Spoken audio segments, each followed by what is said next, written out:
This tutorial is teaching us how to add a bass part to a melody. This melody follows the following chord progression. C chord, made up of the notes C, E, and G. Bar 2 is an F chord, using the notes F, A, C. Bar 3 is a G chord, using the notes G, B, D. And bar 4 uses the C chord again, notes C, E, and G. Each chord has what's known as the root of the chord. For our C chord, C is known as the root note. For F chord, F is known as the root note. And for our G chord, G is known as the root note. Now the first bass part we're going to look at adding is just using these notes, just the root of the chord. And we're going to use a very simple rhythm. The rhythm is just going to be one semibreve per bar. So the first one we will write, the bass, bar 1, we'll use a C in the bass. Bar 2, an F. Bar 3, a G. And bar 4, back to a C. Let's hear what this will sound like.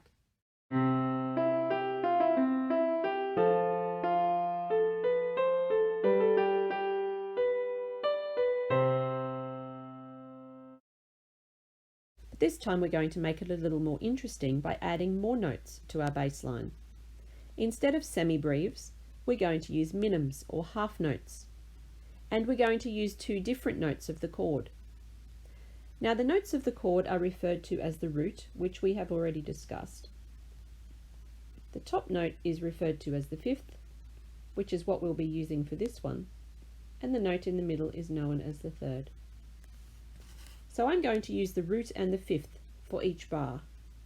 In bar 1, this will be the C chord, followed by a G. For the next one, it will be an F, followed by a C. Bar 3 will be a G, followed by a D. And we will finish the final bar still using a semibreve.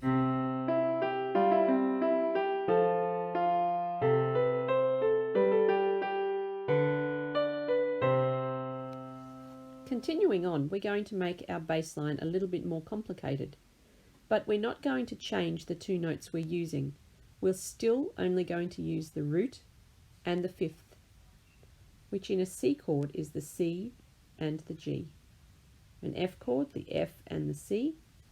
G chord, G and the D, and the C and the G in the end, in our last bar. This time we're going to change our rhythm again, and we're going to use crotchets or quarter notes. So just using the root and the fifth, this is what we're going to use. C, G, C, G, F,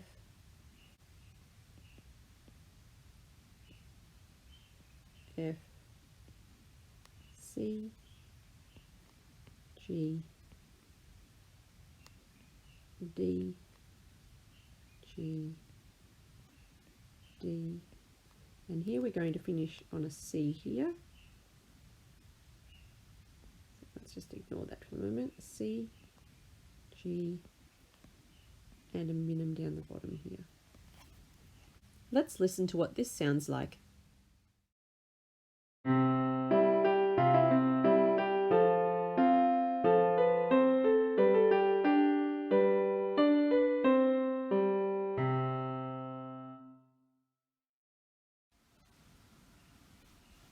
So now I just want to address some issues that you might face when you're writing a bass line. One of the first things you need to watch out for is which note you use in the bass, and you have to make sure that the bass line doesn't go higher than your melody line. For example, this first C that I've used here in the bass, if I had used the C an octave higher, these two notes are the same note, and you wouldn't have had two different sounds, you would only have heard one note. So it's best not to use those notes that would appear to be high or close to your melody line. It's better to use the lower bass note. The second thing you need to watch is actually which note you have in your melody line. If, for example, here I have an F, it is not a chord note, you will see. It is not a C or an E or a G. If I use a G in my bass line, I will have an F and a G sounding at the same time. Because they are side-by-side notes, they create what we refer to in music as a clash, and it does not sound very nice. Alternately, if I used an E in this position, which is a chord note and is not wrong, you would have an E and an F sounding at the same time. In music, notes side by side create what we refer to as a clash. So in this particular example and on this particular beat, the only chord note that you have an option to use would be a C, because C is far enough away from F to not create a clash. Finally, try not to use a bass line that is too busy. If you have lots of busy rhythms in the melody line and you create a bass line that also uses very busy rhythms, you're going to lose your melody, and the bass line is no longer going to support what you need it to support. You can use different rhythms.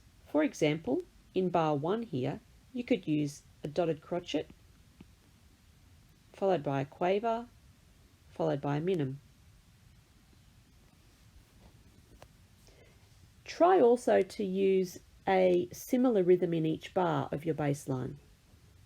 Don't show me that every single bar is different. The bass line is there to support your melody. So if you were going to use this rhythm in bar 1, I would use it for the first 3 bars, and maybe the 4th bar you could choose to do something different. Finally, you could choose to be a little bit more creative and have more movement in the bass line. So here I'm using my tonic, also referred to as the root. Tonic, 5th, 3rd, 5th. Tonic, 5th, 3rd, 5th. You'll see I'm trying to align my beats so that you can see which notes will be played together. If you are writing for piano, it's a good idea to keep the left hand from jumping around too much. So in this situation, if we were going to use F, A and C for our next bar, I would choose not to start on the F. I would choose to start on the same C, because we have a C in this chord, and I would choose to write for C, A, F, A, so that the left hand doesn't move or jump around a lot.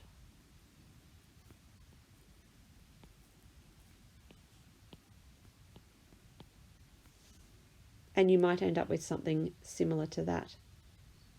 You will have to reflect though and look back across your work. And in this place here, we have an A in the left hand and we have a B in the right hand, and you have created one of those side-by-side clashes. So always be on the lookout for how you will create your bass line.